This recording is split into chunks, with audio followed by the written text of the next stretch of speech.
to start a fashion brand in India, I would want the person, individual, to ask one question to themselves: whether they want to build a brand for business or whether they want to build a brand for their passion.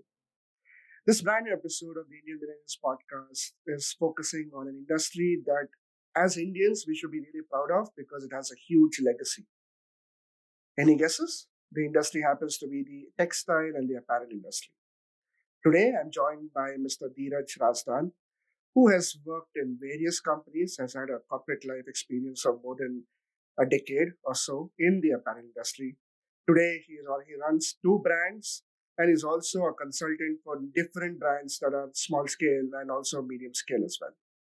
We wanted to have a very robust conversation with him about the apparel industry and what are the few pointers of how to work in this very, very dynamic industry.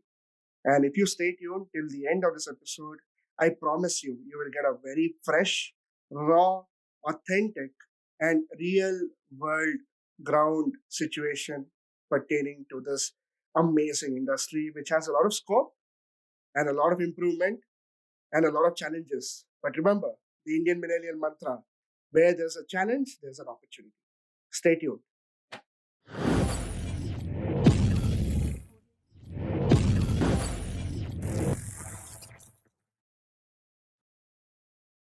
Firstly, I have to tell you why I'm doing this and the agenda behind this entire conversation, right? Number one, when we talk about the millennial generation, we're talking about young entrepreneurs, to be entrepreneurs, aspiring entrepreneurs, people who are working 9 to 5, people who have a lot of ambitions in their mind. You will not see a single millennial who's completely satisfied with the way his or her career is progressing. Okay, I might be wrong. I hope I am, but whoever I've seen, they're not so satisfied. They might be getting to a very comfortable zone. They might be very comfortable with their life, where they are right now, but they're also aspiring to something more. Probably because they're overwhelmed with information, overwhelmed with what other people are doing thanks to the great social media, right? So my whole perspective here is to bring out raw, authentic, accurate conversations with people who have already done it, who've been there, done it all, seen processes, set up processes, failed, succeeded, and everything in doing so, and also be very industry specific, right? Today's industry happens to be the apparel fashion industry of India. And people when they talk about fashion and apparel, they think, oh, let's talk about the global scene. Let's see what the big brands are doing in the US. Or nobody talks about the Indian brands. But I feel we, as a country, we have come to a stage where we're all becoming more brand conscious today.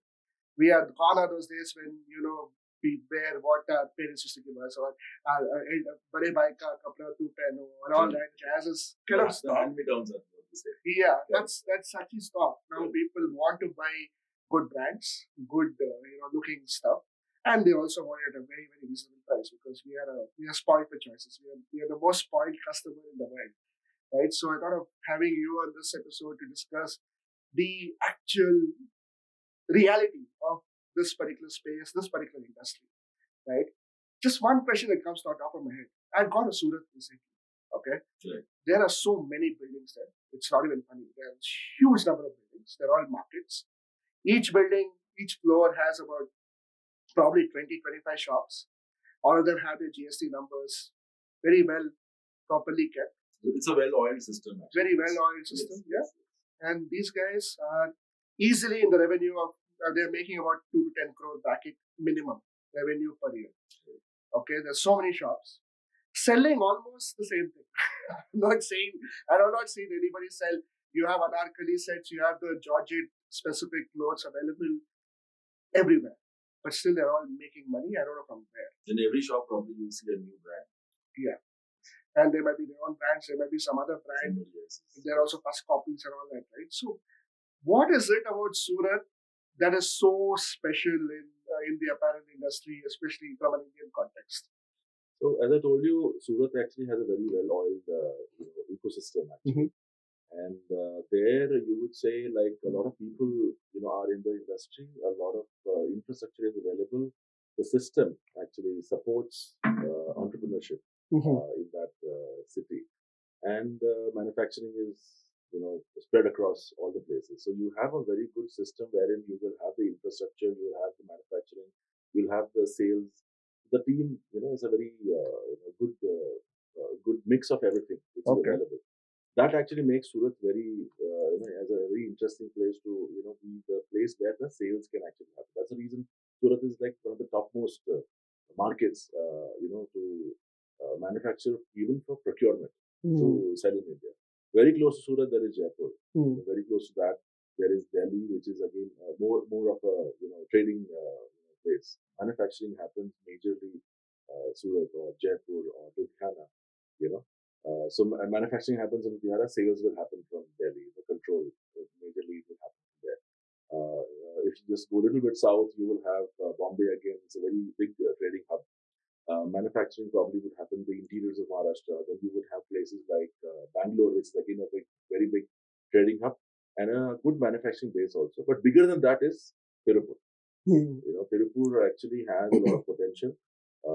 We say like the Manchester of the South is what actually Tirupur has been called over the years, but it has not really come out in the open because it's more like a secretive place. It's like an open secret. Like everything is almost 40,000 crores worth of turnover is created out of Tirupur every year, but still people would talk about Surat, people would talk about Ludhiana, and other places.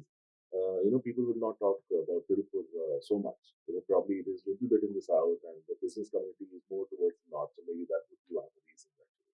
But every part of India has its own specialities. Okay, so it has its own strengths.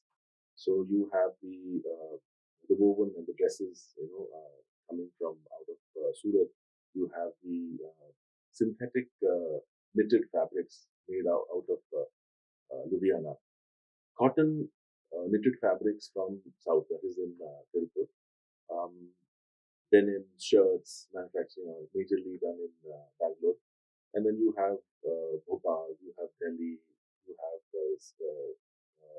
then you have Calcutta, which is also one of the good places. And Bhubaneswar again is coming up as a good manufacturing hub because a lot of people actually travel outside.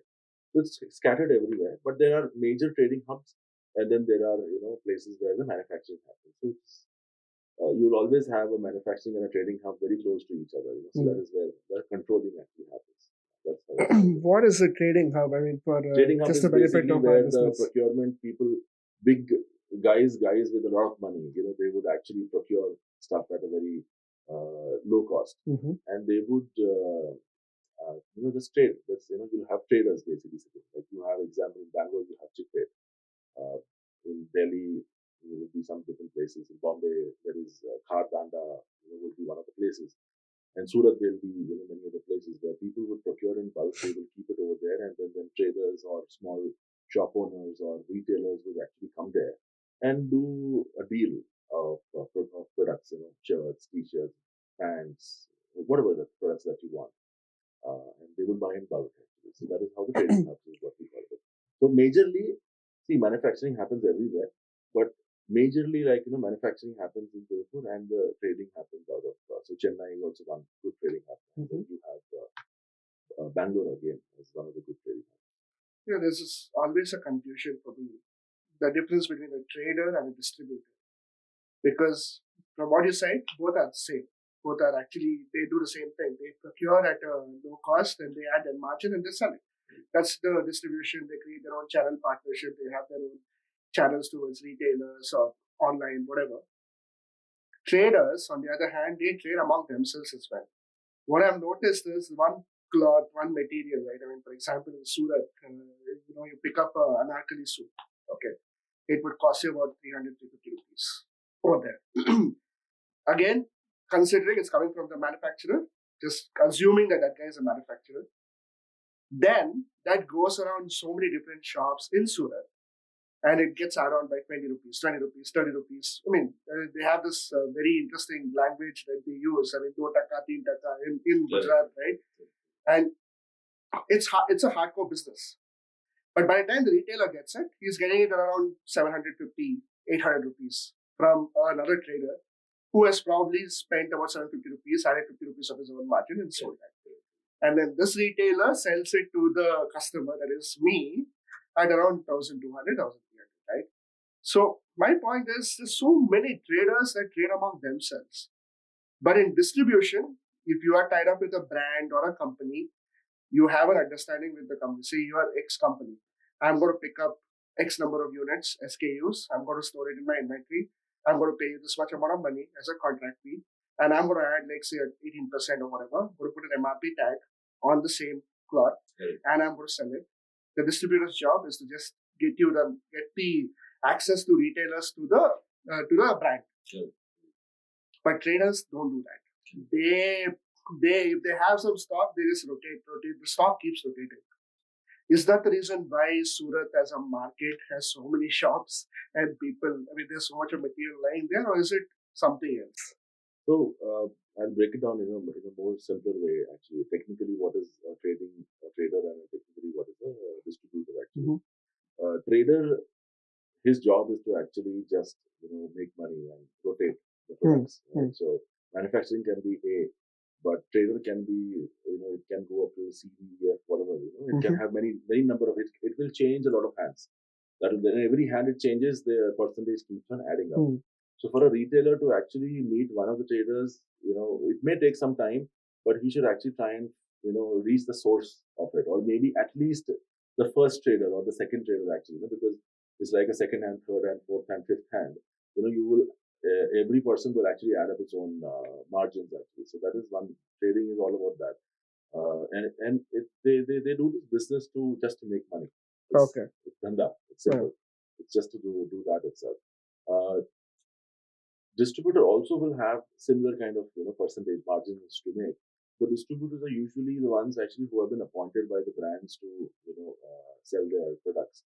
So maybe traders can also buy from them, or even retailers can come and buy from distributors actually. But the distributors are more authentic, genuine people who would actually have direct source connections with the brand, and the brand would give it to them, and who in turn will give it to multiple different retailers, right?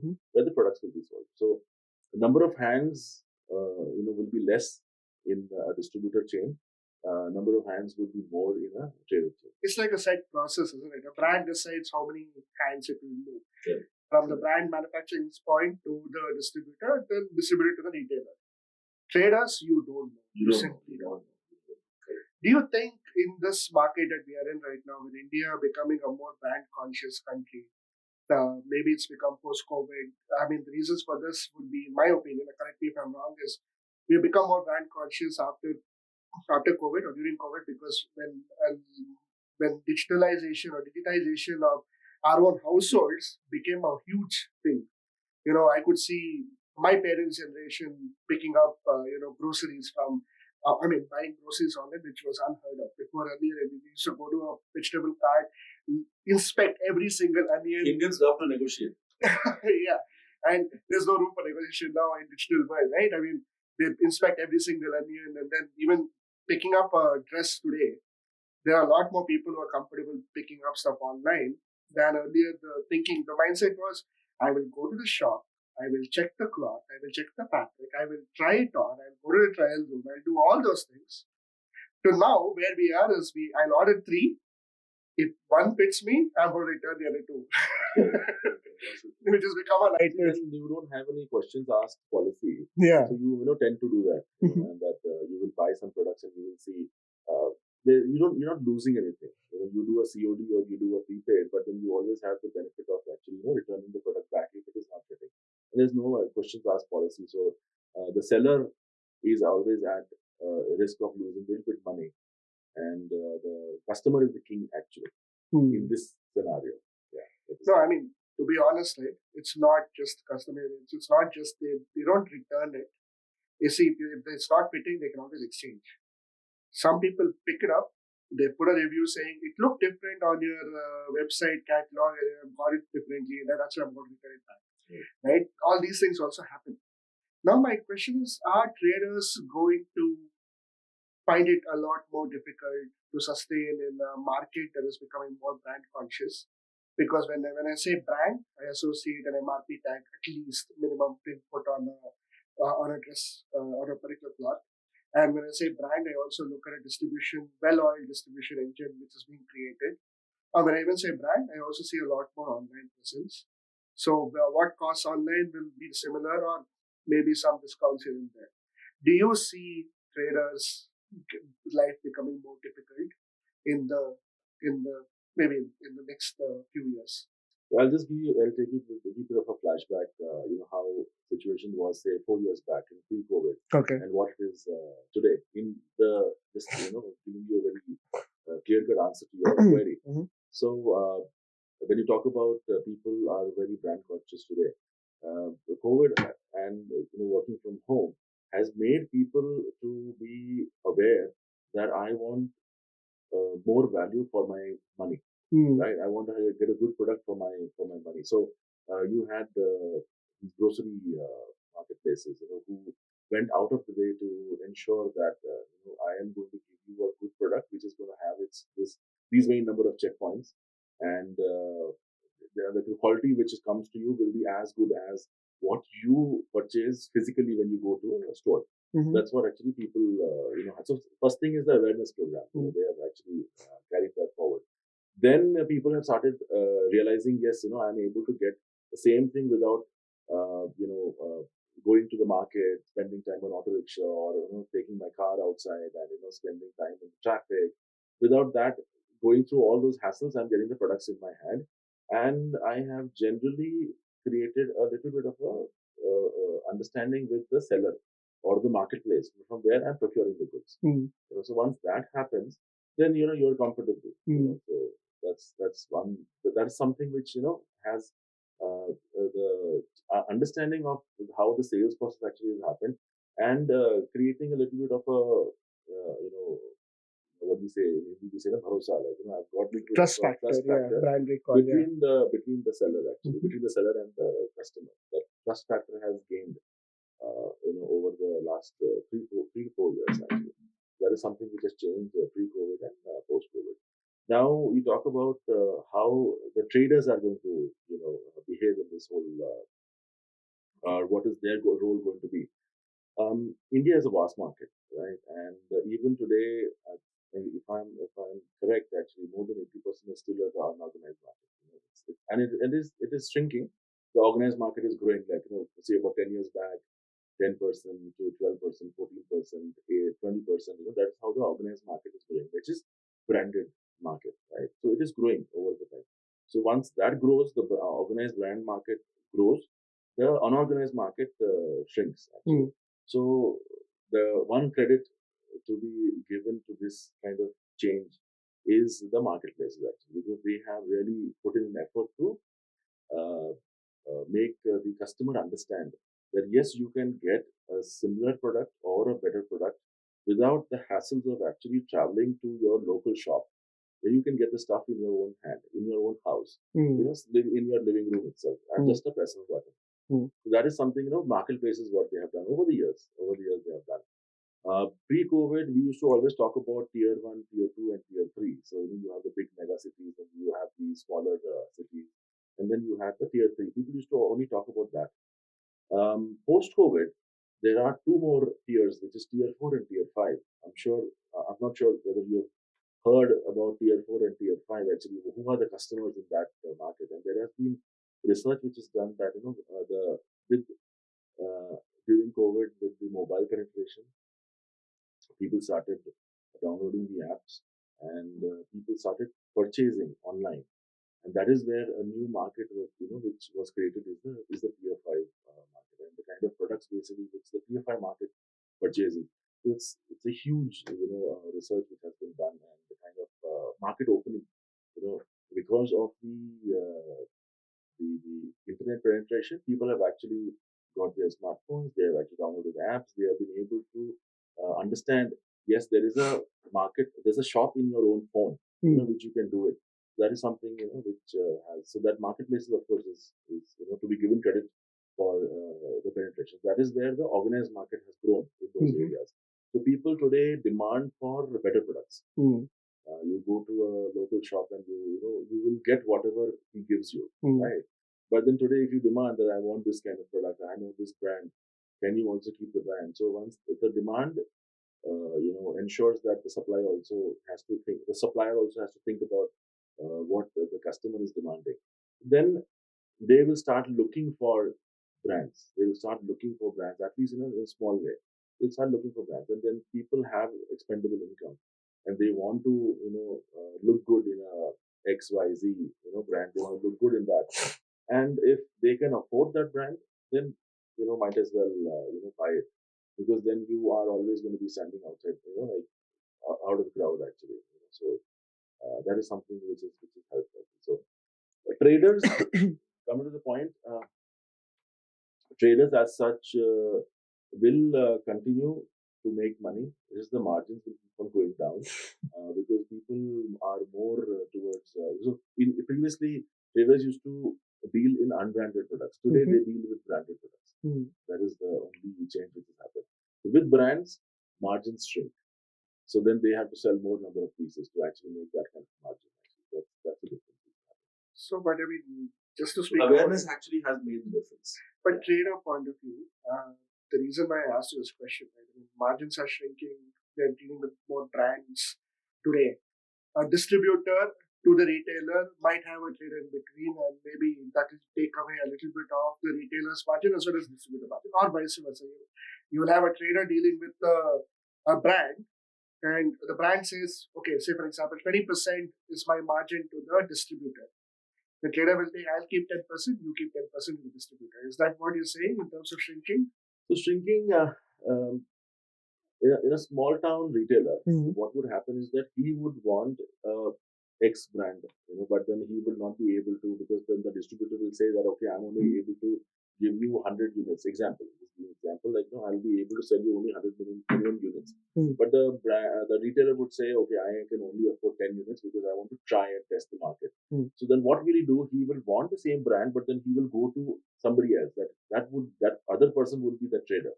Okay. Who would be, probably keeping seconds or maybe some one season old products. And that is where the trader actually comes in. So trader caters to the small and the medium enterprises, the small retailers, small town retailers actually, who would want to suffice the aspiration of that the new rich, somebody who is wanting that kind of brand actually.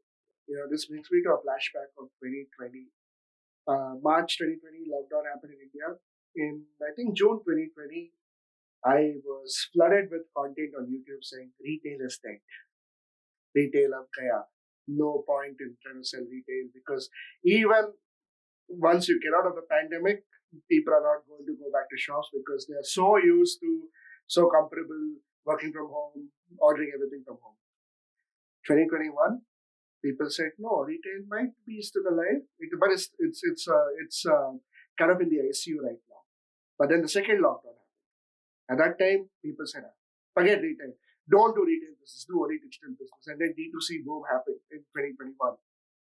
Fast forward to 2022, when we are sitting in a country, 1.2 billion, 1.3 billion nation, who's soon going to be the largest country in terms of population. We have, as a country, we have already crossed 2 billion doses of vaccination. I don't feel retail is dead. Now, people are going to all the malls. I mean, I stay in Bangalore, maybe the tier 1 crowd that you say. When I go to tier 2 towns, maybe the smaller cities like, say, Raipur or Bhubaneswar or these sort of towns, even they are going to retail shops and they are also picking up from there. Tier 3. Closer to Bangalore, you can see Mysore, how the footprint actually is changed. Yeah, so retail is still there and it's also has a strong presence. It's given that digital has grown and it is going to continue to grow, but it's not disrupting retail by any form. I mean, in fact, I see more D2C brands who started online who are selling offline. I mean, I don't want to name anybody, but all the big brands that we all know, with all the D2C young brands that have come up in India, they have offline presence as well. So that's just a point of view. Do you agree with me, or is there a contradictory statement? See, 2022, say this after the Sera, or say after August of 2022, retail actually made a comeback. So whatever money that retailers or small scale sellers lost in the last 2 years, so only the fittest survived actually, and they really made people who survived all this while.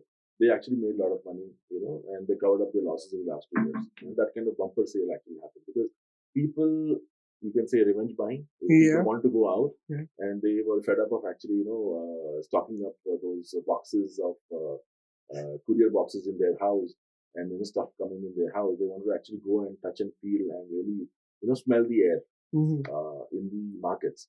That is what actually what happened, where people went to the markets to actually see. So retail, offline retail actually made a comeback in this year. Do you think offline retail works more in tier 2, tier 3, tier 4, tier 5? Absolutely. Not in tier 1? Tier 1, of course, it does work, but tier 2 and tier 3 is more, people do prefer to go walk into their nearest, whom they have developed a good rapport over the years. So with the nearest shop, and they will actually go and buy. So you have small multi-brand outlets which have opened up in tier 2 and tier 3.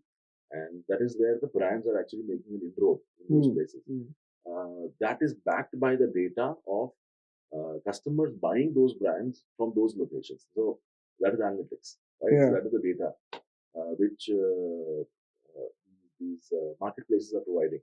That so and so, when you say Raipur, when you say Bhubaneswar, you talk about Mysore, or you talk about Tumkur, Shimoga in India, Belgaum, in Karnataka. So you talk about even Belgaum. Belgavi, yes. Belgavi, you talk about that. You talk about Udupi and all these places. You have these, MBOs actually opened up in that place. People want to actually buy the brands. And that is where, the data which they had available, that they had customers actually buying from there, And that is where, they said, okay, why don't we actually set up a shop so that, we will be closer to the customer.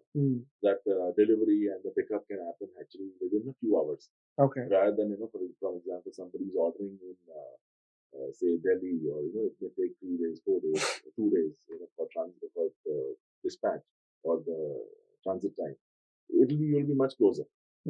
So it kind of gives a little bit of more organized setup. Infrastructure ecosystem is developed.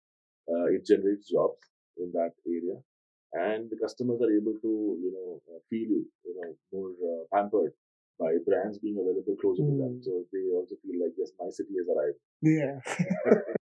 My city has arrived. My city has arrived. Yeah. Correct. That's how it is. That is a feeling what customers also get. The way I look at it, D2C brands, right, predominantly, though Bangalore is considered to be a startup capital and everything, most of the D2C brands that are in the lifestyle space could be, most of them are from Delhi region, if I'm not mistaken. Some of them are from Bombay or Mumbai. Bengaluru or Bangalore as such, we have not really produced some good D2C brands. I wonder why. I mean, maybe we are very focused in tech. I'm not sure. But coming back to, you raised an interesting point about tier 1, tier 2, tier 3, and then there's 4 and 5. Can you throw some light on that? I mean, tier 1, in my understanding, is your 6 metropolitan cities of India, which is basically Bengaluru, New Delhi, Mumbai, Chennai, Kolkata, and Hyderabad. And tier 2 will have your bigger cities, but smaller than the metropolitans like Pune, Kochi, Nagpur, Mysore, to name a few. Tier 3 is your Raipur and Bhopal, probably Gwalior, Indore, and all these places. What is tier 4? Tier 5. Tier 4 basically, again, I mean, I don't know exactly the definition of that, but I would say places which are small towns. Okay. Small towns. And tier 5 is basically the interiors, where just recently rural India. Rural India. That is where the electricity has just reached there, or the mobile penetration because of the COVID. People have mobile smartphones right now for their purchasing and shopping. Digital India has reached those locations with broadband reaching there to the panchayats and reaching the interiors part and all. So people get access, people get visibility, understanding of exactly how shopping happens, right? And advertisements which the big marketplaces have done in those places. So that is where the tier 5 is there. Okay. So you can say, even if I'm not wrong, there is a term called travel areas also, which comes under tier 5. Yeah. Wow. There is a certain product which is purchased from those kind of areas. Yeah. How is the income levels of tier 5 and tier 4? Are they, because I mean, tier 1 India... These are budget customers, I would say. Budget customers, I had the data which I had read recently, that tier 5 customers predominantly buy those t-shirts and those patialas, because they venture out for their activities, and also it's a comfort clothing, comfort wear. is what actually they would buy. So that is the new area which opened up, tier 5. Yeah. Tier 4 and Tier 5, thanks to Digital India and digital penetration. So, I mean, as a... Which was not there 3 years before. Was it? I think it was there. Digital India has been an initiative for a long time. But like how, as I told you, right, the marketplaces have really ventured out to those places, and people have actually started downloading. So one of our marketplace apps was one of the most downloaded apps in 2021 and 2022. So right now it is the number 2 most in terms of GMB is the kind of sales that they have done. Yeah. That is again one of the main. It was a reseller platform. Today it's one of the biggest platforms here. That platform itself, made a big mark of actually reaching out to those areas, and people felt so they could communicate, they could shop in their own language, and that actually made them comfortable. That this is like something which can be trusted. Yeah, so that's how. So when you look at, we can also obviously name all the platforms. Yeah. Not a problem. Yeah. I understood what you were talking about. Yeah. Anyway, interesting that we spoke about marketplaces. We use the word marketplaces in a lot of our conversations, right? About how India is actually moving forward and everything. What is a marketplace? What is an online marketplace? And if you can throw light on what has happened to marketplaces in this industry over the past few years. The marketplace actually, when you talk about the online front is basically your bazaar, your offline bazaar, which is online on your phone, and customers get an opportunity to sell their products through the marketplaces. So marketplaces have developed a complete user interface and the user experience for customers to search a good product which is closer to their liking, and buy it at the convenience of their own house and get the products delivered to your own location, as per the time and money, whatever other payment mode what they do, so at their own convenience. So that's basically what marketplaces are. Today when we look at India, right, if you look at the apps that many people use, it's we all use Amazon, Flipkart for our shopping needs. We use Myntra for our fashion needs, accessories also sometimes. I tend to see a lot of women using Nykaa, they use Meesho, Gloro. There's so many of them. It's not just one or two anymore. Yeah. And all of them have this, they have few well-known brands on them. Brands which also have good offline presence. They also have some brands which are only online. Some of them are not even brands. They just sell generic. What we call as a generic. Yeah, they're generics sellers, probably the Surat guys that I just mentioned. Surat and all the other guys who just they have some stock. Maybe it could even be a trader who's selling stuff online, right? Now, when you look at all these different marketplaces in India, I also tend to see that, okay, I wanted to understand the data of what happened during the pandemic and what happened post-pandemic in terms of how many new buyers came on these platforms and how many stayed back. During COVID, obviously, a lot of people went. But how many people have actually stayed back and who are actually used to that sort of consumer behavior pattern that we see that, okay, I'll purchase stuff online. So if you can, from your experience, tell us what happened during that time and what's happening right now. So for many years, Amazon India was one of the biggest, and even now it is one of the largest marketplaces where in the last, say, 2 years, 3 years, they have got about, currently about, the last data what I have is about, they have close to about 10 lakh sellers on their platform. And it can be, and then customers are plenty, 200 million, 250 million, 80 million, a lot of varied customers who come, unique customers who come on there and shop online on a daily basis. So that figure varies. But the sellers are there, and the sellers have grown. So like it was about 8 lakh, and before COVID, and now it's about 10 lakh. So people have got the opportunity, and a lot of these new sellers, people who want to venture online, who want to have a side hustle, they have actually come online. So Amazon gives you a very good platform to sell your products. And where do you rank Meesho and Gloro, which are your traditional reselling apps, which started way before COVID happened? During COVID, things have changed with their outlets, with their brands as well. Today, you see Meesho being just another, it's like a competitor to Amazon and Flipkart per se. You get everything from top of hat, whatever you want to buy, you can buy on Meesho, right? It's no longer a reseller app per se.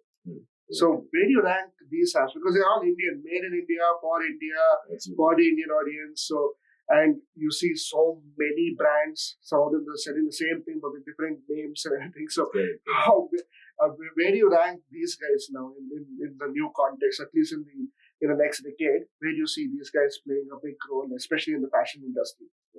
See, online selling has matured, and it's a continuous process. It has matured over the last say 4 years. So pre-COVID and post-COVID, it has matured, and customers are today more understanding of the process, how the purchasing happens, how the selling happens, how the products come to in their hand, and exactly how they have to use it, and in case if you don't like it, return. So more awareness is there at this point of time. As I told you, Amazon is the largest in terms of that. In terms of GMV, the last data which I had read was in the month of October 2022. That Flipkart was number one in terms of the GMV recently, and Meesho was number two, and Amazon was number three. That is the data which we saw. In terms of GMV, the general merchandise value, um, all of them have played their own role in you could say democratizing uh, democratically explaining. Sorry, it's tongue twister. It's democratically, expanding the reach of the marketplaces all across India into the small nooks and corners. From the understanding point of view, customers feel that Amazon is like for like the rich places where all the big brands are available. It may be expensive, that's they have a thinking about that. Customers feel that Flipkart, hamara khud ka hai. It's like our own. It's made in India. Amazon is like from somewhere. Though Flipkart is technically no longer Indian. No longer, but people feel so. Amazon is strong in the tier ones and tier twos, and Flipkart is strong in the tier twos and tier threes, and Meesho is strong in the tier three, tier four, and it created tier five also. So that it started as a reseller app, and then it became now people are selling directly to customers. So these are the top three, and then you have in fashion you have Myntra, and then you have Nykaa, which has also come up, and then you have Ajio, and then LimeRoad, Glowroad was again the smaller marketplaces which used to sell unique brands. Today, Glowroad has been taken over by Amazon. Yeah. So it has become that no, it's like without any margins, you can actually sell the products online. Sorry, commission free. Commission free. That's the correct word. Yeah. So zero commission. Same with Meesho now. I mean, even Meesho is doing the same Meesho thing. is zero commission, and then Shopsy is Flipkart. Yeah. Flipkart. So every top seller marketplace has its secondary marketplace for zero commission. So Amazon, Flipkart, Myntra takes a good amount of commission for the products which are sold there. Then you have Shopsy, Glowroad, and Meesho, which is the zero commission website. So people can actually sell them. Customers can get a very good value products over there. And when I look at Meesho, I look at it as a success story for Indian startup ecosystem. Because the only reason being because these guys were the first ever company that went on to build something for the non-tier one India. They built something for tier 2, tier 3, tier 4, tier 5. I mean, generally, when you look at startups in India, the number one thing that you notice is that every startup, every entrepreneur, be it from most of these entrepreneurs who are from tier 1 cities, are building for your elite India, which is about 65 to 70 million people who have high disposable income with them and who are also in the high income category, who have good credit scores and all that. The startups build products for them. Let's face it, your Swiggy, Zomato are all conveniences that are built for the tier 1 Indian society. Not necessarily, when I talk about tier 1, I'm not talking geography, I'm talking about, in terms of income levels and stuff like that. Meesho was the first app that actually went on to build, they built it to, for the tier 2, tier 3 Indians, adding that local language element. saying that you can sell something to your own WhatsApp groups, because that is something which did wonders. And I feel that's a game changer. But there's another game changer that is coming up now when you look at marketplaces. We of course spoke about the big ones, the Amazon, the Flipkarts, the behemoths of e-commerce.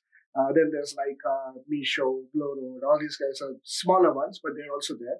Of course, Glowroad belongs to Amazon, and Shopsy belongs to Flipkart. Yes. But there's another game changer that's come up. The same team that built the Aadhaar card, the same team that built UPI, is building something called as ONDC, correct? And this can be effectively very disruptive for the Indian. At least it will change the way sellers look at the market, right? So, please throw some light on this. Because from your experience and what you've seen with patterns, where do you see ONDC in the role in shaping up, say, the India's next, whatever, how much ever money? The next big thing, actually. Yeah. So I have two things to tell you on this thing. Continuing with what you just told about Misho, due credits to them that they have been able to see the potential in the you can say the rural India. Mm-hmm. They have seen the potential where even a housewife could actually be a businesswoman. Yeah. So that is something which they have created. And it has taken them some time, but yes, due credits to the team how they have built up. Coming to the point of the Team Asia, if you're listening, please come on this podcast as well. Thank you.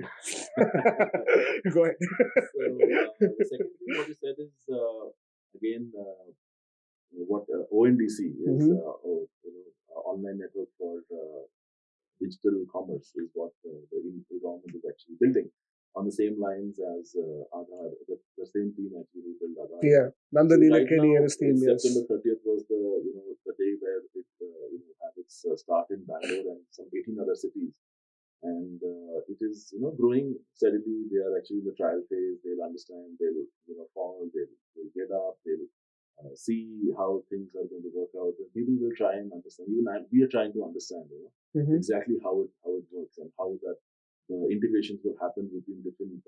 So you have the seller app, and then you have ONDC in between, and then you have the delivery app who's going to be integrated, together, and the end customer.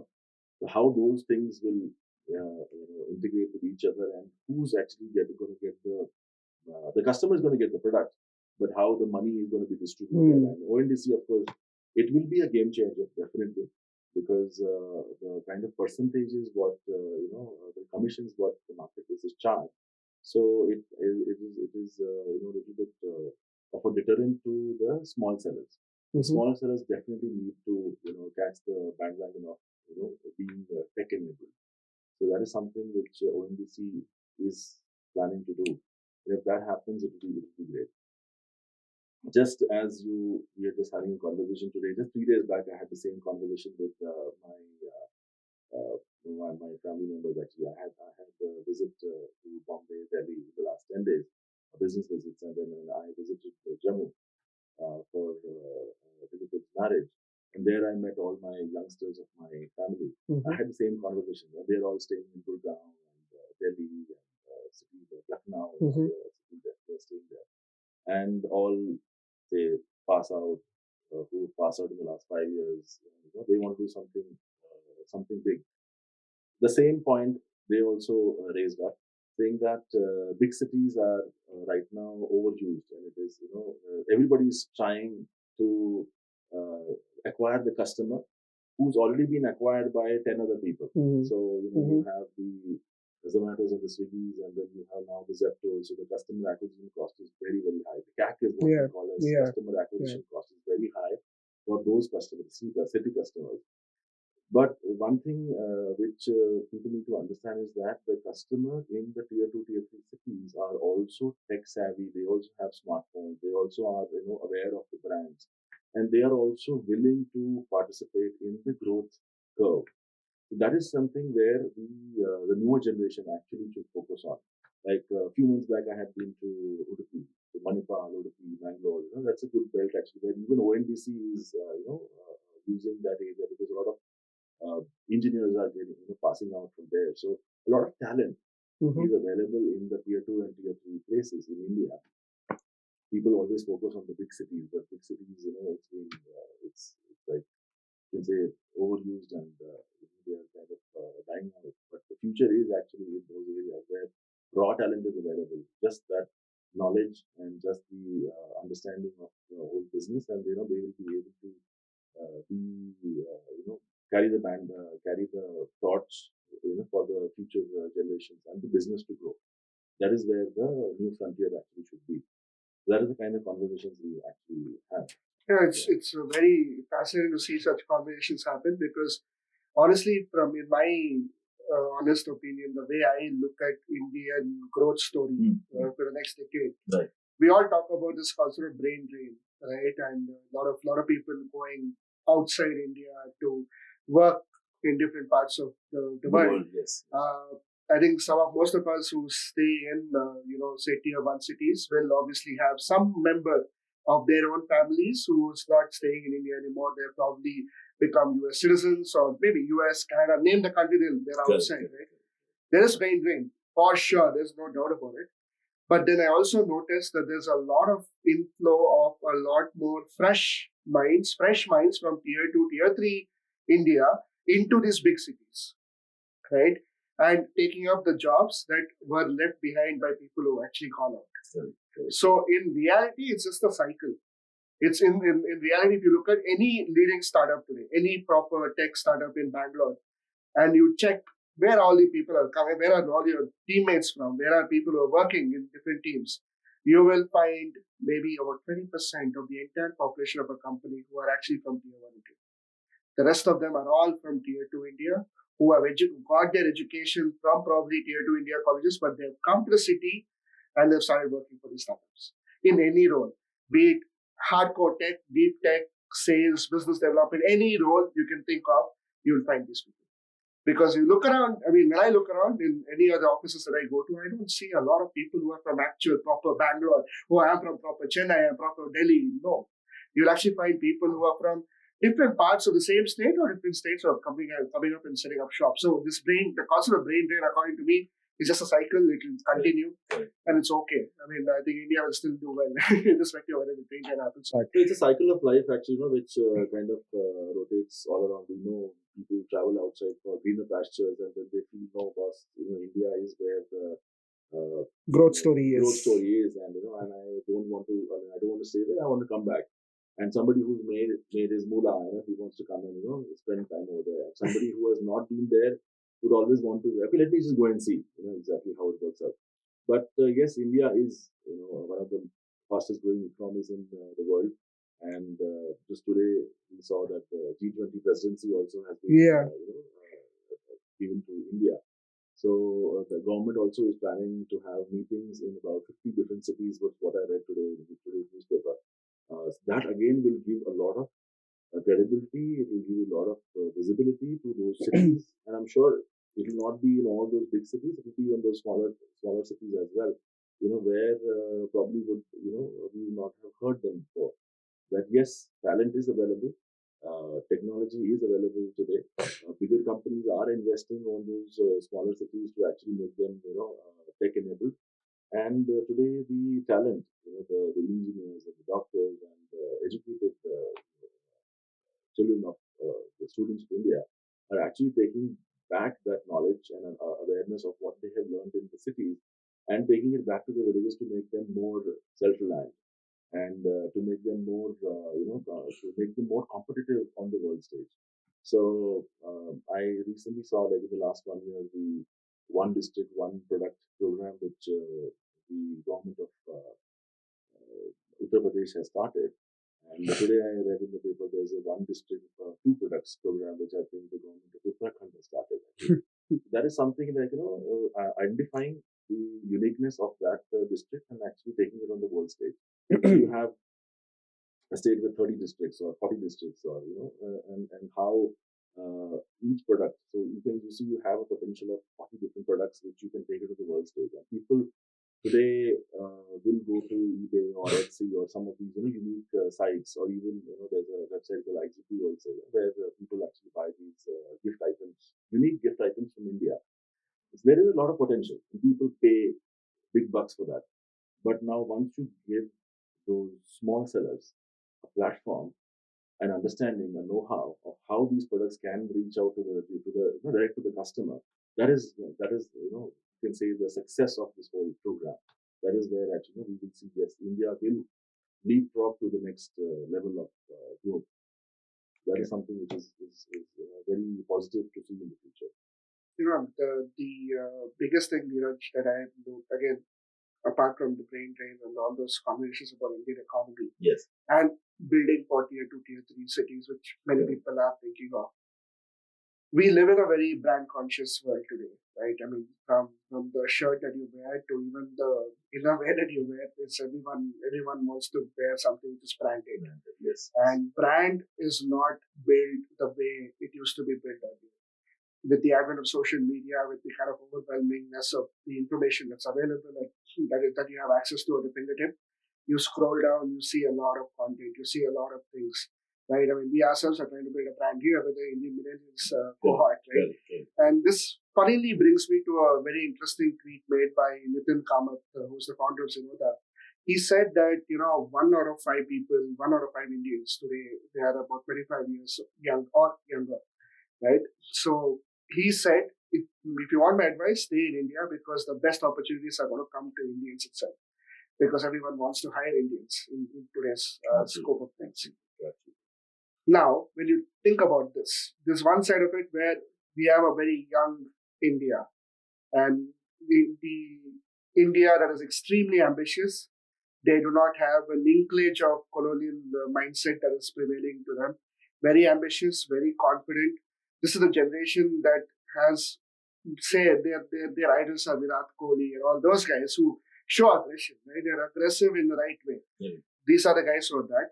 They're extremely tech savvy. They've grown up with technology. They've grown up with the smartphone in their hand. That's one side of it. The third side, more importantly, is the geopolitical placement of India today, right? And number four, the amount of technology that is coming in. Like, for example, UPI is a game changer, not just for India, it's a game changer for the world. If you go to, say, even another country, apart from India, you will not be able to make a transfer of money. Say, I want to transfer some amount of money to Dheeraj, who has a different bank account. I have a different bank account. I have a different app. You have a different app, but still I'm able to do it with a click of a button. Right. That is UPI, right? And that does not exist. And then the same team that has built one of the best financial systems tools ever, the team that built Aadhaar system for a population of 1.2 billion, they are also building, very successful. And they're very successful, right? Yes. And they're building ONDC, right? Yeah. These three elements put together, if somebody has to ask you from all your wealth of experience, how do I build an apparel brand for India of this magnitude? Tech savvy, vibrant, ambitious, very driven by brands. They fall in love with brands. Extremely conscious about what they wear, how they look, how they feel, and everything. And also with the kind of technology that they have, and also the kind of technology that founders or new age entrepreneurs have access to. What would be your blueprint for a person to build a brand today? So to start a brand, a fashion brand in India, I mean, it's a good question that you asked me. But to start a fashion brand in India, I would want the person, individual, to ask one question to themselves: whether they want to build a brand for business or whether they want to build a brand for their passion.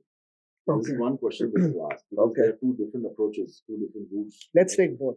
Yeah. So let's start with passion. Passion, of course. Passion is something which is very, very important actually if you want to build a brand. Right? Mm-hmm. So, example, a lady, a girl who loves dresses and would want to build a dress brand. I love wearing dresses. I love wearing frocks, and I would like to develop something in that line. So that is something. So that's something which she can. Something that she likes and something that actually she can carry it forward, and she can also be the brand ambassador for that.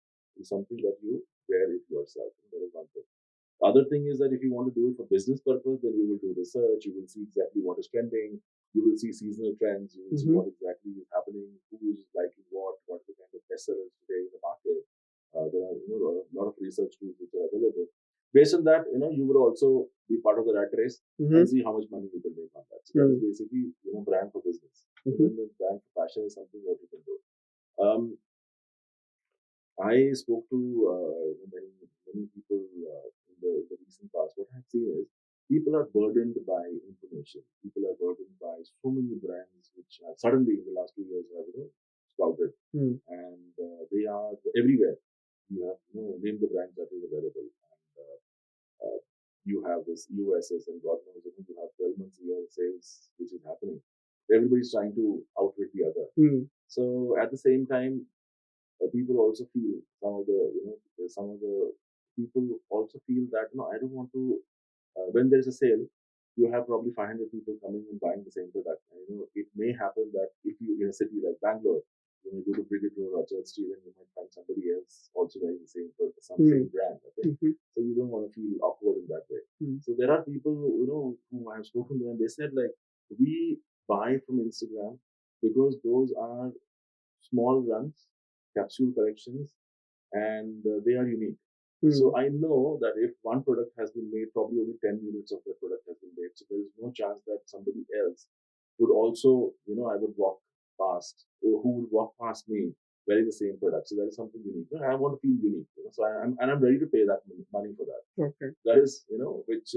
These are passion guys. Those are passion guys actually, and that is actually, and again, it is supported by individuals who want uniqueness in that product. So I can wear a dress, I can wear a kurti, I can wear a shirt or a t-shirt with some print. I can wear a hoodie in the winter wear. Something which is not worn by somebody else. Something which is very unique.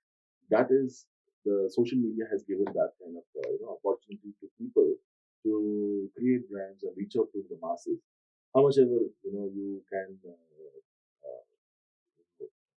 that you can tweet and you can post and you can actually create stories, reach out to people, make them like your product, like your brand, like your story, and you can take it forward. Starting a brand, of course, research in whichever way, either it be for business or be for passion, research is very important. You need to do your research in terms of what kind of products are there. How are you going to do? Are you just going to initially you going to do purchase products, put your own label, sell it out, see how it works, and do a small investment. And once the sale happens, then probably you can go for a production run because production minimum you would say I want at least 100 pieces or 500 pieces or 5,000 pieces. If you go to a factory to reduce the costs of manufacturing. So once that happens, once you go through the cycle, then you'll be able to actually multiply and compound on the investment that you've done and make money out of it. That's how the a brand which actually can be created. Of course, branding is very important because you today people say when we do the branding, we do consulting, we do consulting for many of us. The Indian ethnic wear and even the casual wear and ready to wear kind of brands. Also, we do a lot of consulting for many of these brands. What we feel is very important for the brands to not sell the product but sell the story. People have to connect. Again, when you open, so the customer's attention span is just probably about 3 to 5 seconds. It's just that as the TikTok and now this YouTube Shorts and the stories which are there of Instagram, people will just stay for about 3 to 5 seconds and then swipe up. So within that 5 seconds, you can actually make a difference or make something memorable, visual that you can create on your Instagram story. That is something reels. That is something which can make the customer like your brand, and once that like happens, that is where the prodding and then understanding of who you are, what is their product, and how exactly are you making it, and whether the product is actually in my budget, and how long will I be able to use the product. Then the whole journey starts actually. So it's like a funnel. It's like a funnel system actually. You create a lot of awareness, and people start liking you, and then with that whole funnel system, then they start becoming your customer. And once the customer, you also want the customer to come back and buy some other products. So returning customer also which is there. So that's the whole story, which is what we guide brands to develop. Not run after turnover is not run after the revenue, but actually, create brands create customers who will be, your brand ambassadors. So customers who will actually influence other people to buy your, and genuine customers, who will actually, influence other people to buy your products. That is how the journey, organic growth, is where the journey should actually go. Somebody who has money to burn, you can have ads, advertisements, you can, keep on doing in all the different places.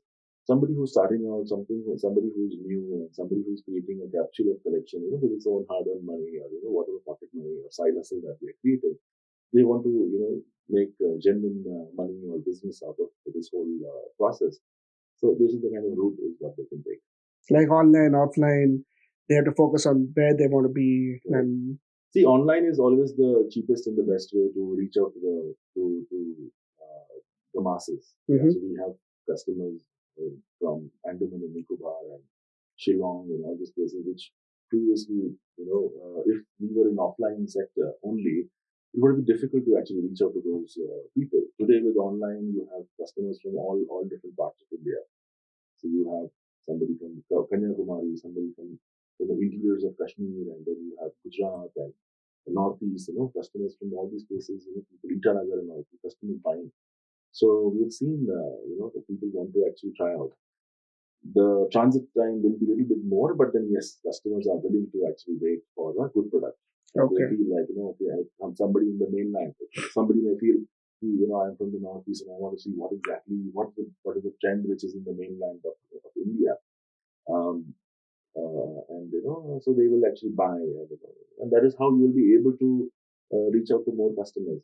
And if the customer is happy with your product, then he will, word of mouth, he will tell other people, okay, so and so brand is what I purchase online, and the quality is good and the product is good, and a thank you note will always, help to, please the customer. So that is how the growth, can be compounded.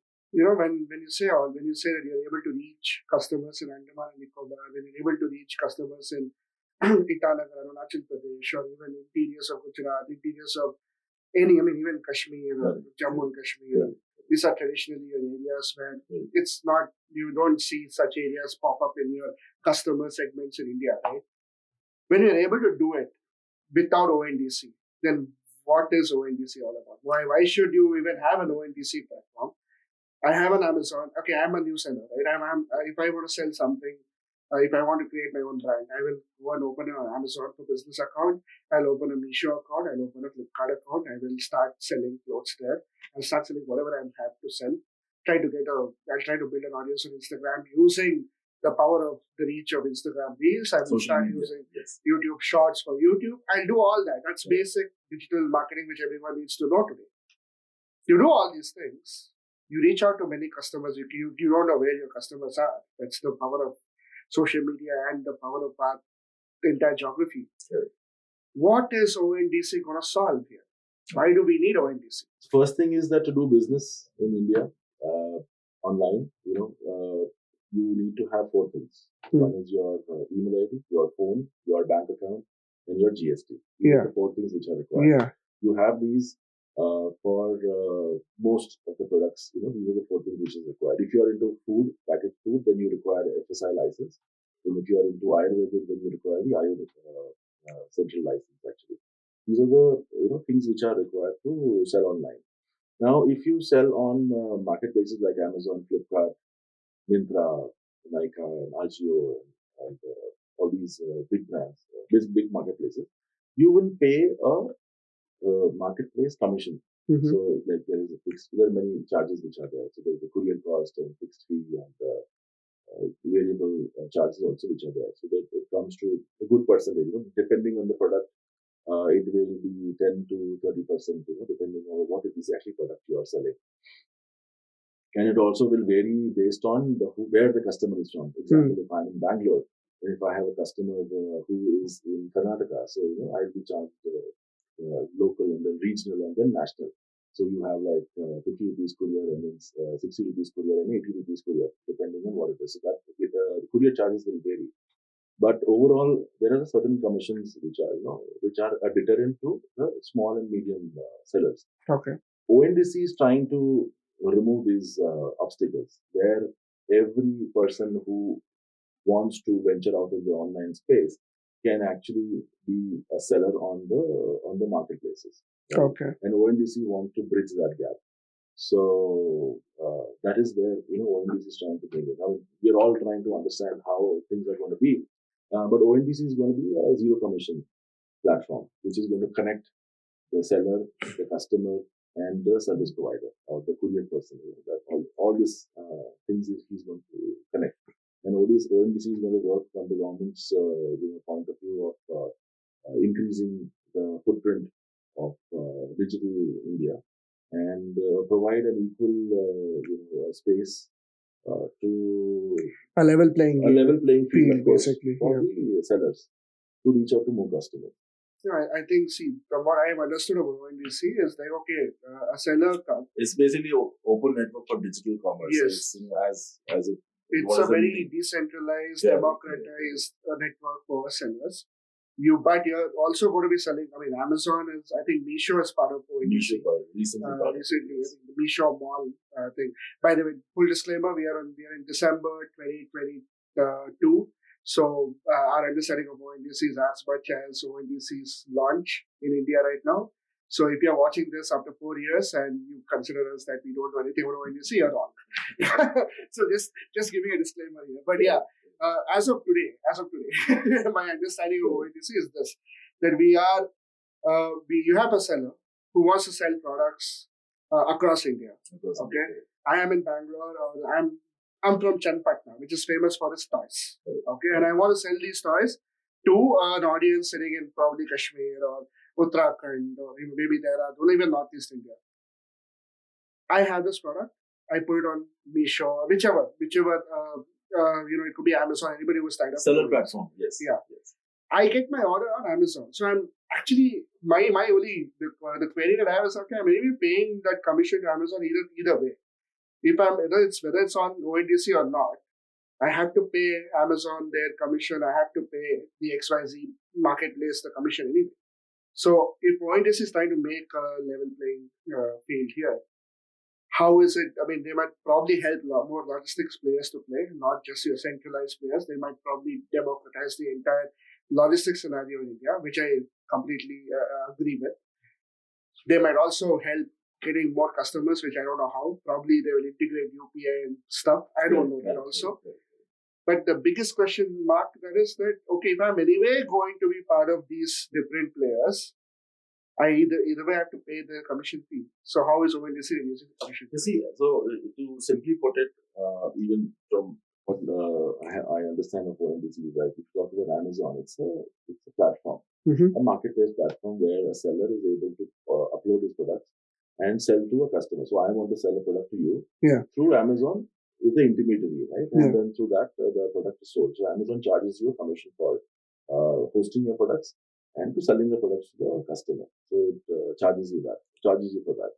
ONDC also will be that same platform, but it is using, like example, Meesho and the Paytm Mall is one of the early, movers in that space. So products which are uploaded hosted on Paytm Mall, some product probably, and then those customers who are purchasing through that, ONDC is just the platform who's facilitating that process and not charging you a commission for that. Okay. The seller is able to sell, the customer is able to buy. There's only the cost in between is the transit, the courier cost actually, the transportation actually. That's the only cost which is to be borne by the customer, I believe. Pardon my ignorance, but we're just trying to understand. No, I think because September 30th was the launch, and still it is on a trial phase, and so I think initially all those many of the grocery stores have been part of the trial phase. So those FMCG products and all which are being sold over there. So once it increases in its footprint, once more products add up and more sellers actually come on board, and then more customers also will be able to understand. And then I think even I'll be able to give you a little bit more knowledge on this thing actually. Yeah. I think but this is a simple understanding I explained to you how a normal marketplace works and how ONDC. ONDC is going to work actually. So the only difference is, I mean, there's one place you have commissions to be paid as a seller, and one place there is zero commission. Zero commission. The questions, I mean, obviously, I think we will all get our answers in due time, because with ONDC launching, and there are so many things that Nandan Nilekani and his team are building for India. Right. And it's just that they build so many amazing things that I don't think they'll go wrong with this. So I am 100% sure and positive that this ONDC, we will obviously get more clarity on that going ahead, and maybe in about 2-3 months' time. So more players actually they'll come on board. Even now, definitely, even we would love to be part of this thing. How we'll be able to get our the customers. Our customers also have been inquiring, how can I sell with less or no commission? Yeah, because commission is a big part of their business actually, which is given out to the marketplaces actually. So how will I be able to sell to customers with no or less commission? That is the question always people will ask. And many of the, as I told you before, also many of the small sellers, are deterred by the fact that commissions are very high. So somebody who's into bakery, say a lady who's doing this business from home, who's in the bakery, who's making cookies, who's making achar, pickles, and all these packaged foods. If they want to sell, but the commissions are exorbitant, right? Yeah. So that will eat away into even the cost of making the product actually. So it eats up into their cost. So how will I be able to reach out to more and more people? Even if I want to sell local, how can I do that? That is where ONGC is trying to bridge the gap, and I would wish them all success and to take this forward actually, and get more people on board. Yes, definitely. I think that will happen in India. I mean, it's bound to happen. When anything happens in India, you get numbers. That's for sure. So that way, I mean, that is definitely. I think we can take that for granted also. Correct. But that being said, you have ONDC, you have all these things coming up. You have your technology, which has given you access to make payments easier. There's the advent of digital rupee now. There is 5G that's going to come into India. That means more internet penetration, more internet bandwidth to an already existing high internet population. Yeah. You have so much that's happening on the macro level, right? Macro things are changing quite rapidly. That will actually enable a lot of micro businesses to begin. Right. Coming back to our industry, so the industry in topic today in the limelight, that's the apparel, the fashion industry. There are two things that I noticed with my own, whatever you want to call it, my two eyes or whatever you want to call it. I don't know what to call it, but anyway, what I've seen is that a A-lister, Bollywood, or maybe Sandalwood, which is Karnataka movie industry, or even any other movie industry star, gets married. What she wears is designed by another A-lister fashion designer, right? Correct. The wedding happens, say, on December 1st. On December 6th, you go to Commercial Street in Bangalore. You go to Sarojini Nagar if I'm not wrong, Sarojini Nagar in Delhi. And obviously some shops in Surat. You have the exact copy, pin to pin, available for a far lesser price. Correct. Okay, that's number one. You go on to Meesho.com. You see multiple sellers selling the same product, same design, same color, but rebranded, maybe with a different model, maybe with a different packaging, whatever. Different price also, by the way. Yeah, that's also very important to be highlighted. So there is so much of rampant copying. It is all it is. I mean, it's Control-C, Control-V on Adobe, Photoshop, or whatever they use, and they sell. Inspiration. Copying inspiration. Yes. Yeah, they're getting inspired by that. Yes. Right? That's number one. Number two, one more important thing that I notice is where people are conscious about brands, even these brands do the same exact thing. I am not going to name any of these brands, but I'm sure you're aware of which brands I'm talking about. Most of the brands are doing the same thing. And this whole trend of fast fashion, that's become like the biggest thing now. Everyone talks about fast fashion. I want to own like 100 pieces of clothing and things like that. When I see this, I see there's a problem with this industry. Correct. But I also see that there's no solution. I mean, nobody's working towards a solution at least. But people like you who have worked in this industry for ages, right, for a lot of years, how have you overcome this challenge? So the Indian customers, first thing I'll tell you is the Indian customer is spoiled for choice. Okay. People, brands go all out to actually move the customer because again, you have the shop in your hand, and there is a 6 by 4 space in your mobile where everybody is trying to reach out to be in the first page and be in the top of page, be in the center of the page, be in the bottom of the page. That's how the your advertisement positioning actually happens. That is the always the challenge. 74% of all the sales happens from the first page of your on the site actually. So you can imagine the kind of sales which happens and the kind of competition which is there to be on the first page. Yeah. Right. So that is one point. Second thing is that when you talk about the brands and one of the concepts which one of the big brands of the world they have been doing it for many years now. Runway to retail. Okay. Is, I think what the concept you spoke about that what I have seen in some serial or what I've seen by some A-lister or a actress wearing it in their marriage. I know somebody else has copied that and it is available in the stores. You go to shop for marriages or you even go to shop, your clothing. Somebody will always say, this so-and-so person had worn this product in this daily soap and this is the same product which is available. And sometimes they use 40,000 rupee thing. It's available for 4,000 rupees. That is a bargain. Just to add to that, right? They also use the A-listers photograph in their packaging as well without consent. Without consent, no copyright, nothing at all. All the rules goes into the dustbin, like that. And people use it because they want to sell. Ultimately, the business is, they are into the business actually. It's cutthroat competition. So how close you are to the original, and so that is what actually the game is. So runway to retail is something where $1,000 product which is made by those A-list fashion brands. The same product, a cheaper version is available for $10 or something which is available for $15. And within 30 days. So the smart people would have understood who I'm talking about.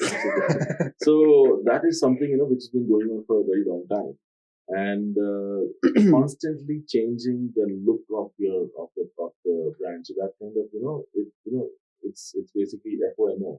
Yeah, FOMO. Yeah, that. So they use this term again and again and again and again. The customers are made to feel that fear of missing out. The customers are made to feel that if I don't buy it today, it'll not be there again. And those brands actually manufacture a very small limited run, and they do it 52 weeks continuously. So that's like 52 cycles of fashion actually which is created. Okay. So we used to when I started 25 years back, and I've been in the fashion industry for so long. When we started, we had 3 seasons, 4 seasons, and then summer season, winter season, fall, holiday, and back to school. And because I've been into the export line from the start. So those are the seasons which we used to always talk about. And in India, it used to be winter, summer. You had the different seasons, Shadi ka season, Diwali festival season. All these things were there. Yeah, Diwali season which was there. So these are seasons which we always knew, which changed in the last decade. It became, like from 4, it became 12. And now there are 52. So 52 seasons, 52 so weekly cycles. It's a weekly cycle actually. And that is, the customers want to, because again, if you remember what I just told you, there are very small runs of products which are made. So if a customer buys the product and wears the product, he knows that once it is out of the shelf, it will not return. So, there's a surety that somebody else may not be able to or may not be able to buy the same product, and I am having something which is very unique. That gives a sense of satisfaction that I'm wearing a product which is limited edition. This concept of rarity actually works well with luxury brands. But today, if you're talking about Indian apparel brands, there are luxury brands. They're all selling, SKUs or units of it. just for the benefit of our listeners, one unit of apparel for say about 350 to 1,000 bucks, INR. That's not luxury. In no way that's luxury, right? But even these guys are doing the same thing. I mean, they're doing copies, so they're doing all those things. So how does one new entrepreneur, does he or she have no choice but to embrace it and to be part of the journey, or is there something that people can do? So again, see, the decision lies on the entrepreneur as to what he wants. He wants to be part of the rat race and just do get into this apparel business because of doing a business and earn money, or he wants to follow his passion, his or her passion, and create a brand. Okay. So that is where the routes he has to do. He has to take one of the routes, okay, right, to take his journey forward. So if he's in this business to make money, then he will just follow everybody else in what he's doing. So there are core products and then there are seasonal products. Simple. These are the two things which are there. And occasional products, which are there. And then you have your own, which you are passionate about. So you have unique products. The unique products, they will not be a second copy. Or even if you make some copy of that, you'll probably make a small run. So you'll have limited number of customers who are there. And if those customers become your loyal customers, then your half your battle is won, because then that customer is going to be a repeat customer and keep on coming to you. And then of course you can charge a premium on that product itself. Why is there no legal protection? Customer who values your product will be ready to pay that premium, because he knows that you're making a product for a very limited run. So that's where actually you'll be able to make money. But why is there no legal protection for this? Why is there no copyright law against all these things? Is there anything like that, or? No, there is, of course. I mean, everything is there. Everything can be legally protected. We have the trademarking, and we have once the registration happens. So you have this. I've got customers actually who had. So there's one packaged food brand, and who has been selling since the last 4 years. Online.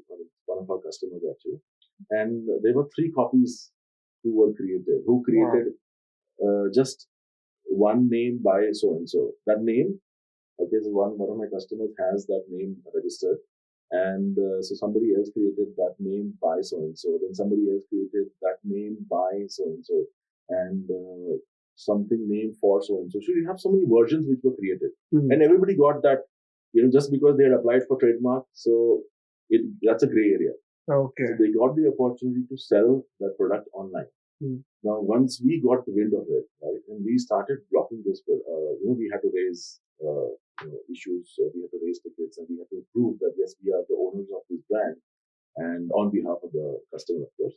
And then we were able to block those listings, and then they were issued a legal notice and all. So many people do not get into the hassle. Somebody who has time and money, of course, will go into that. Somebody will say, yeah, I am also selling, he's also selling. Just let it go. Let it go. Let the money come in. I don't have so much time. So, it'll go on. But many times that is what actually happens. But somebody who has time, who's very passionate about his brand and who doesn't want it to be diluted, all right, or adulterated by anybody else, they will actually make sure that his brand is protected. So I would always recommend that, once you think of a name, trademark it, get your registered thing, and keep on following, keep an eye on other people. Copy, people who are. No, brand, I'm not talking about brand names alone, Dheeraj. I'm talking about design patterns. Okay. I'm talking about design patterns being copyrights. copyrighted. That's basically copyrights which are there. Big brands who have money, who are able to, have a very good, good system of. No, I'm sure some of them have it. Yeah, but yet things happen. Yeah, of course it happens. The biggest brands also, you can name the top sportswear brands also. Somebody is following somebody else's technology, and okay, I have created this technology, and but you are using in your footwear, and then I'm filing a suit against you. So every day every week we see some news coming up. So even the big brands with the biggest of understanding and so many legal understanding of the nature of business, still they will do it either purposely or being ignorant of the fact that yes, somebody else may be the proprietary owner of that technology or a product or the design. So it happens. I think it will continue. There's no way to stop it. The time you are able to identify and you're able to cap it.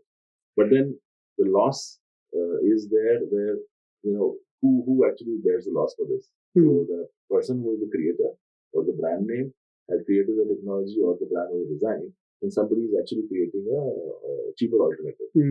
So he eats up into his market share. Yeah. Right. And that is where you can say overall, that at the end of the day, that is a loss which the owner of the brand actually faces. My 2 cents on this is every business comes with its own gray areas, and entrepreneurs have to figure out how to live with it. If you are very righteous, then you have to learn how to deal with it without any problem. If you are not, you just have to live with it and embrace it. That's about it. Otherwise, there's no way, because if you're spending a lot of time in the lawyer's office and spending time in front of your e-commerce panel, then धंधा कौन चलाएगा right? I mean, in simple words, right? If you're doing it as a business, and how will it happen? But these are conversations that should happen. I think I seldom see such awareness conversations. Is very happen. Important, actually. People need to be aware of their rights, and if they are aware that yes, this is my brand and this is my child, and I don't want anybody else to copy that, so definitely you will fight. Fight. I mean, mother always will fight for his child, her child actually. So you'll always do that, definitely, and you should do that. Yeah, fighting for your brand name, which has been copied, is and your justified. Also, because see, design also needs a lot of creativeness, creativity, and you'll spend hours and hours of burning the midnight oil to actually create something. Somebody will say, okay, I have got inspired by this brand and I made this, to just find a small loophole and get out of the way. It's a very cheeky way of actually escaping the law. Yeah. But or maybe just being ignorant, but that doesn't take away the fact that yes, you have copied somebody else's effort. You have probably painstakingly created something, and you have just very simply just used a Photoshop and created a cheaper version of that. And one more, this is one more thing that I've noticed. This is all authentic, raw information of yes. how this business actually runs. Especially in the retail space, in the offline space, right. There is a lot of emphasis put on credit. Okay, so you're a new brand. You're first of all, you have you're tight. Your budget is not as much as a big brand is. You have an order of say 5,000 SKUs, so 5,000 units of one particular with multiple variants. Let's not talk about 5,000 units, X amount of money. Every distributor you go to, every trader you go to, they all talk about हमें credit दो, 6 month credit, 5 month credit.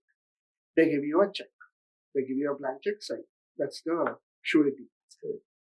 We know the reality in India is that even if a check bounces, you will file a case, and it's a cycle that is going. It's a vicious cycle. It takes a long time for even a check bounce case to get cleared in the Indian law, right?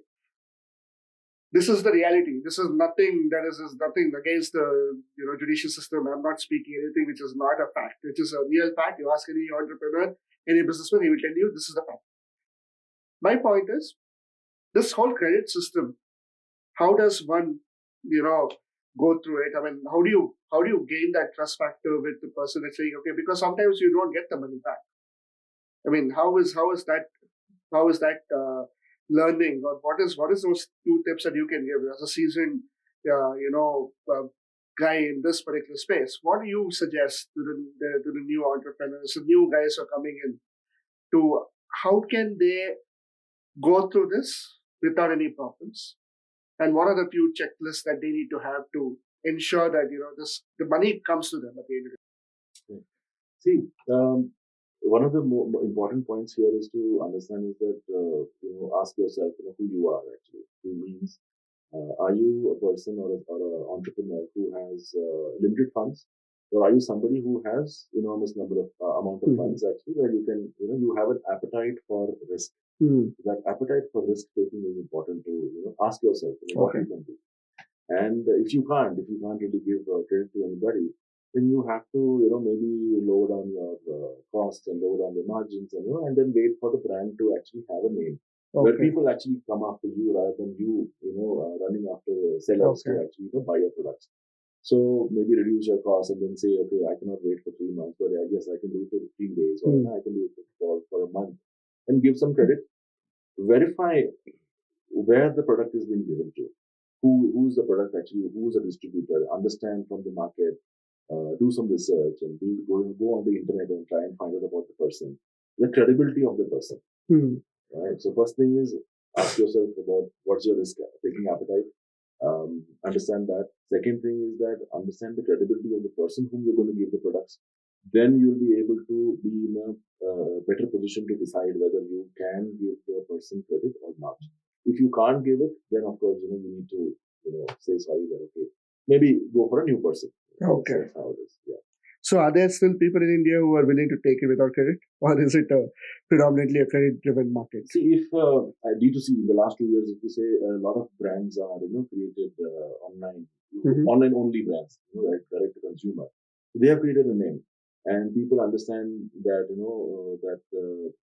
I have this name, which there is a demand in the market in certain part of.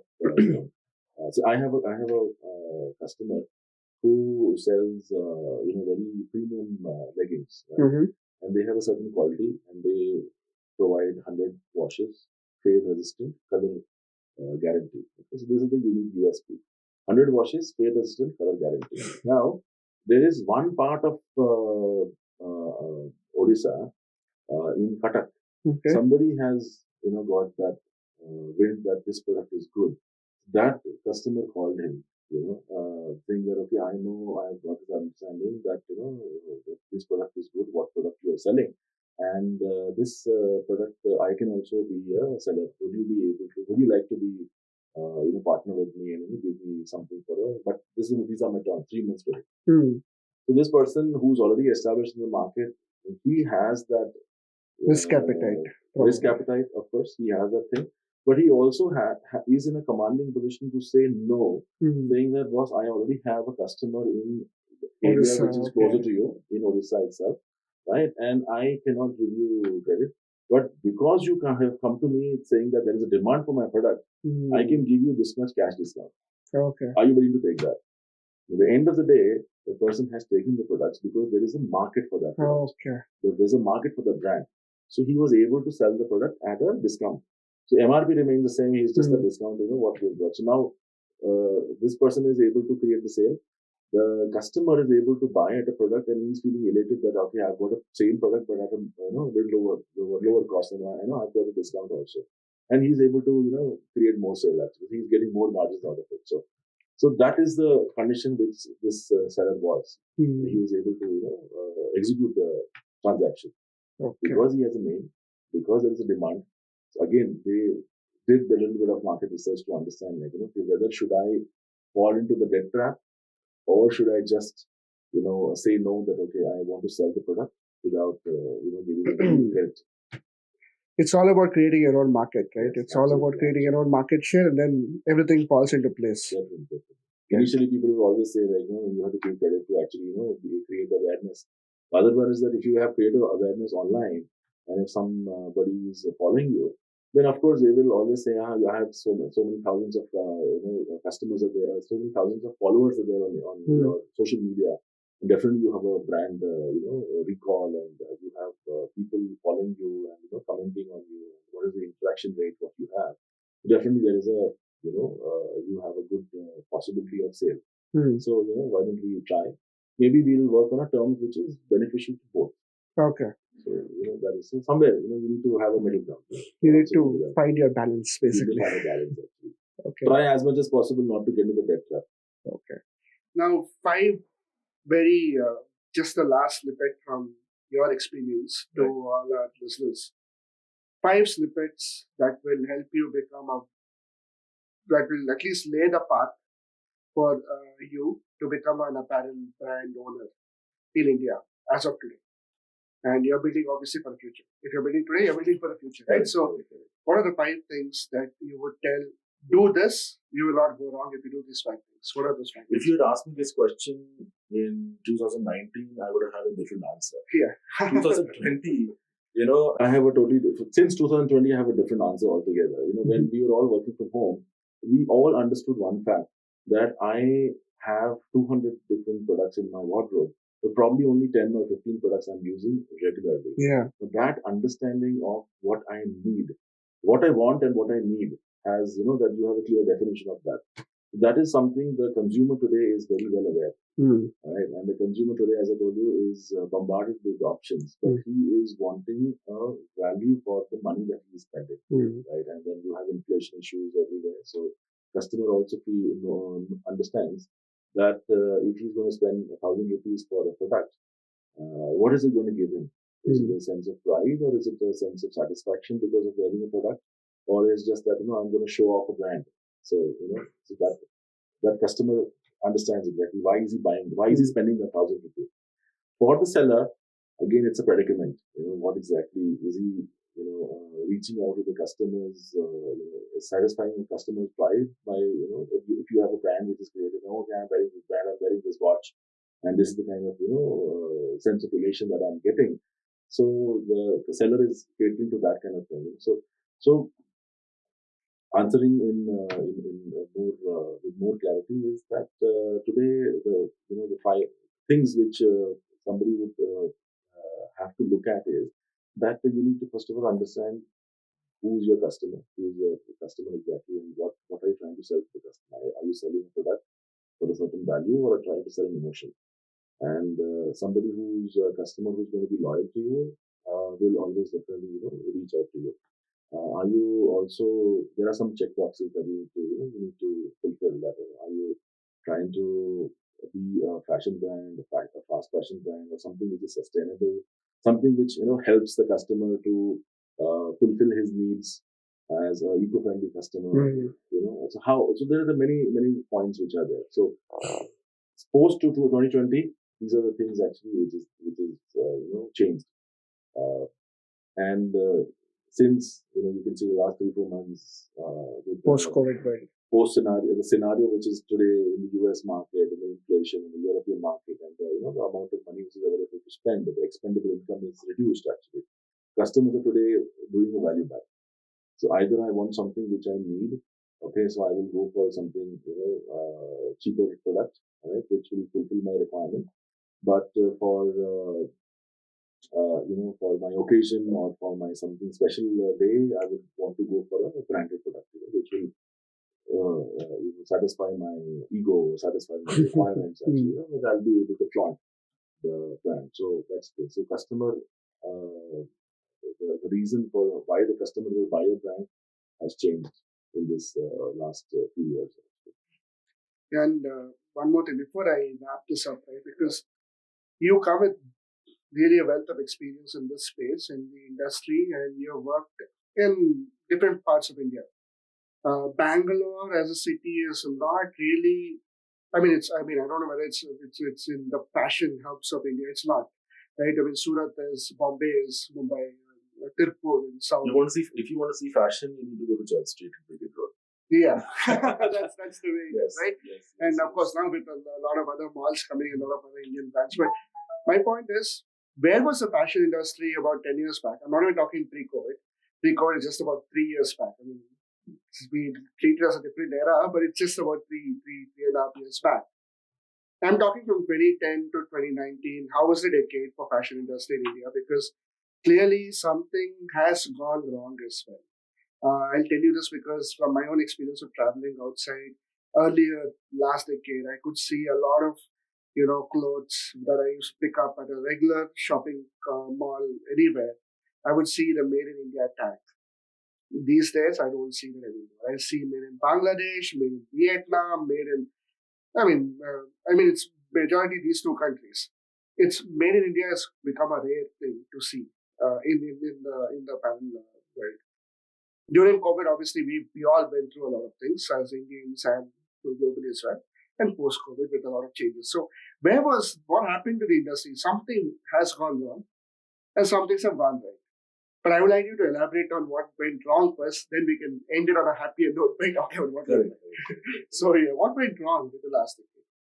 So I have a contrary view to that. I would say, being in the industry for and working, in the largest exporter in India, in my previous outing, um, nothing has gone wrong. It's basically, the growth cycle has slowed down for the fashion industry. Okay.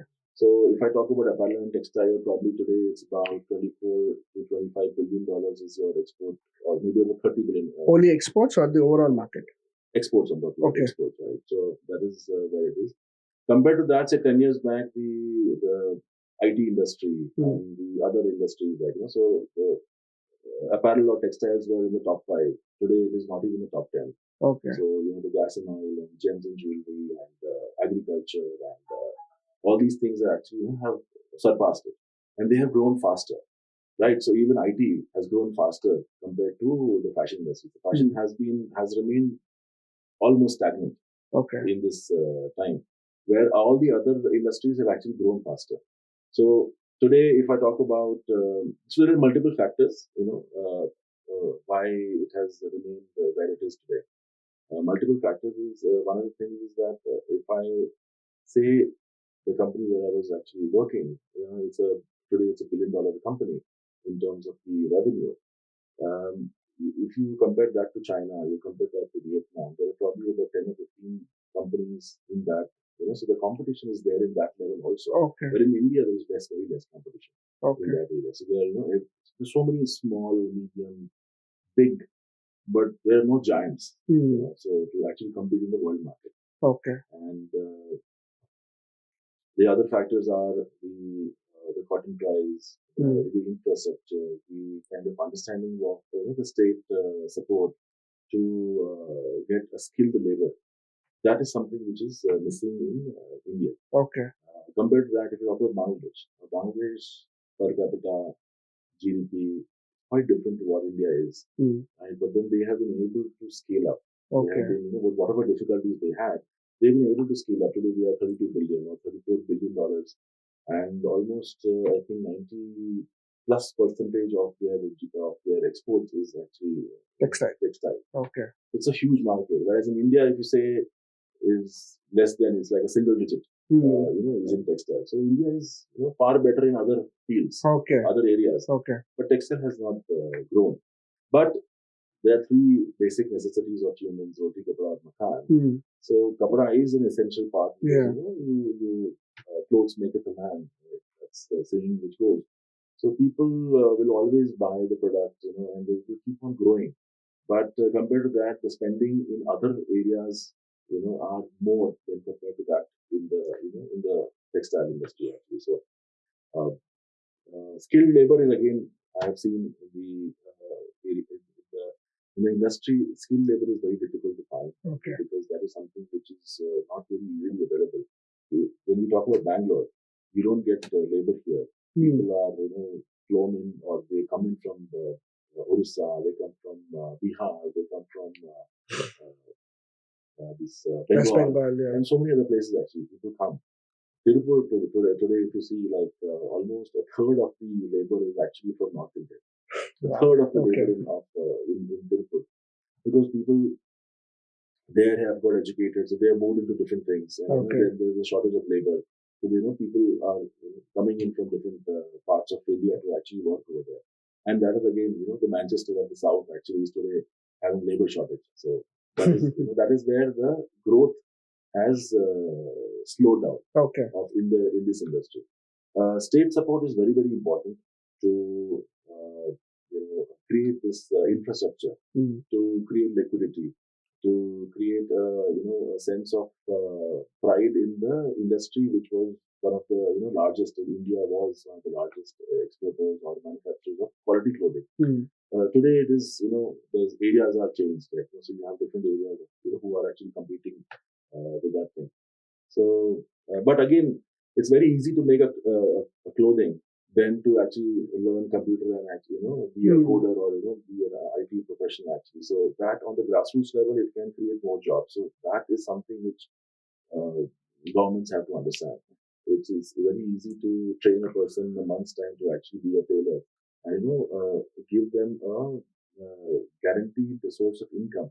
That actually, kind of if that is something which is understood, so that has to be a complete overall of the system has to be done. Where skilled labor can be provided. Is it happening now? At very different levels, it is happening, but very slow compared to what the other industries support, what they are getting. The reason why I ask you this question is because the India's legacy as a country. I mean, the British came to India for and they looted as the East India Company's number one export was cotton, and obviously they have other spices as well. But we have been known in history. We are known for our cotton. We are known for our clothes. We are known for the kind of this is the kind of industry that India has a legacy.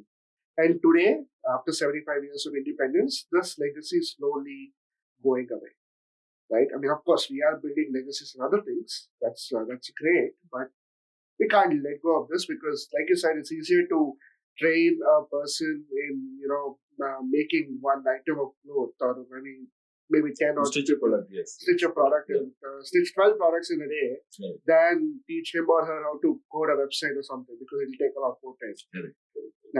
And a lot more effort also, right? So when you really look at this, that's why I think what went wrong. That is one thing I wanted to See, really ask textile is the largest employment generator. It has the potential to be the largest employment generator. Right? So, and again, training a person to be skilled in creating a product or stitching a product is very fast. So, within a month or 3 months, you can be a tailor. Right? So, it starts from like the grades actually, how good you are in stitching. So, it goes like B grade and A grade, and you have the A plus category now. So, he will reach to that level. But that is something. It's sad that India imports clothing from Bangladesh or China to fulfill its requirements or fulfill demand, where you have so many, such a big, vast amount of labor which is available in India, and it's just a matter of training them, providing the infrastructure, and routing the industries to those areas, pockets of areas where labor is available. Because again, textile is a very labor intensive trade. So that is what it is, and where it has to be a concerted effort to bridge that gap, to bring them all together, and bring them on the same platform. So that is very important. Now let's come to the positive side of it. Right. What went right for the Indian textile market, apparel industry over the last few years, and what do you foresee? What will happen in the future? The Indian industry, textile industry, has been working hard to shape up its mediocre image of just being a converter or a producer of products. You can say like over the years, India has been the Indians are very frugal in terms of how they use the products and how they throw away the products. They have been, a T-shirt can be used as a pocha and that end of life cycle actually has been there. That actually creates less waste. But today, because of fast fashion, people are actually inclined more to buy more products just because I want to look new in every post that I post on social media. I want to look new. I don't want to be seen repeating a product or a clothing. So that is something which is there. But in terms of the positive side of it is that technology is being incorporated in the industry. People are getting more conscious of the products what they buy, so they are demanding cleaner, greener products, and that is making manufacturers, look out and research on newer products which is like less harmful to the environment, and that is something which uniqueness which Indians are actually creating. That is something which is going to be a game changer because today the millennials, when we say they are buying less, but they are buying more value, more valuable products. And actually, India can be in the forefront because that has been our motto for When we so many see years. Indian brands selling globally, like the way we look at when you go to Dubai or any of those Singapore, any of the cities, and you see so many brands, not even a single Indian brand. Sure. Though we are 1/5 of the world's population, we don't see a single Indian brand that sells as much as your so-called luxury brands from Italy. I mean, basically European brands. I can use that word. Do you foresee an Indian brand? No, I definitely foresee, yes. Indian brands. And again, I would say due credit to the marketplaces, uh, who have been giving the platform to the Indian products sellers, brand owners, to sell in the outside India. You have people selling from India, to USA or UK or Saudi Arabia, and this newer market which has been created.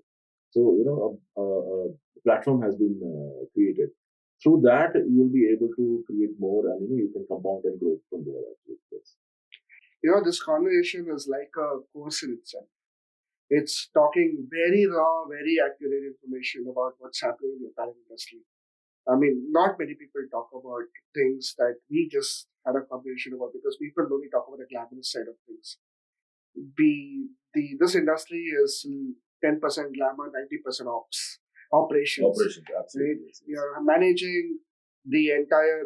If somebody wants a challenge in their life, I would just tell them, just ensure that your customer gets that product on within 24 hours of him or her placing the order on a marketplace. Right. Just show me how well you do it, and then imagine doing that for 100 pieces, 200 pieces, 300 pieces. Right. That is the game of the apparel industry, nothing else. You will get your numbers, but also managing returns, all those things. We can't cover all those things, but Right. the fact is that it's a very ops intensive, very, very, very laborious industry, where obviously there is a good amount of money there. There's a lot of pot of gold that is there to be acquired, and new brands can come up. And I think this is a very good start for anybody to start by just listening to what you just spoke today. Absolutely. So, Mr. Dheeraj Razdan, thank you so much for sharing your valuable insights on this entire of this industry. And it's been a pleasure having you on board. Thank you, thank you. I really appreciate the time that the opportunity to be here, and the time to talk about something which is very close to my heart. And this is something which I would want to other people also to understand, that do your own research, understand why you are in this, take it forward in the with the positivity, and make sure that you remain above water, whatever the case actually.